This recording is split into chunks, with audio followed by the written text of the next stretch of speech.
Pozicija broj 5, Dobrilo Dedejić, kandidat Srpske koalicije. Dobro večer i dobrodošli. Bog vam pomogu.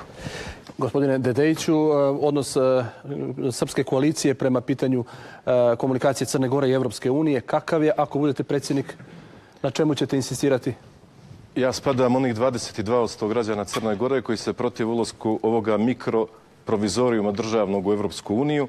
Zalažem se za Evrazijsku uniju, za integracije Crne Gore sa Ruskom federacijom. Jedini sam nacionalni Srbin na ovim izborima i jedini koji je glasao za zajedničku državu. Bez obzira na sve te činjenice, niko od kolega u ovom studiju nije moj politički protivnik, nego svi zajedno valjda treba da doprinesemo da se smijeni vlast. Sa druge strane, ne vidim karakter debate večeras ovdje iz razloga što sa nama nije sedmi na glasačkom listiću, znači regionalni kriminalac, čovjek koji je razbio zajedničku državu sa Srbijom, čovjek koji je priznao lažnu državu Kosovo i čovjek koji treba da dođe ovdje u ovaj studio, da nas sve pogleda u oči i da odgovori na ona pitanja koja interesuju svakoga iz opozicije.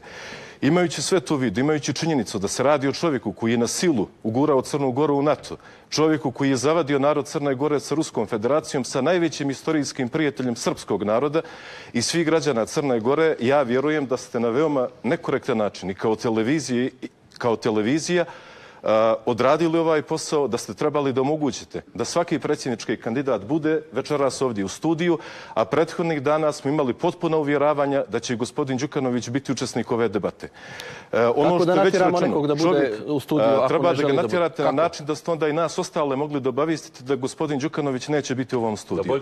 I ja iz tog razloga pozivam gospodina Đukanovića da idući put se pojavi u ovom studiju, da u međuvremenu promijeni dilera, ako je to moguće, da bi se na jedan način koji označava i ljudsku i svaku drugu hrabrost pojavio pred svima nama i pred svim građanima Crne Gore.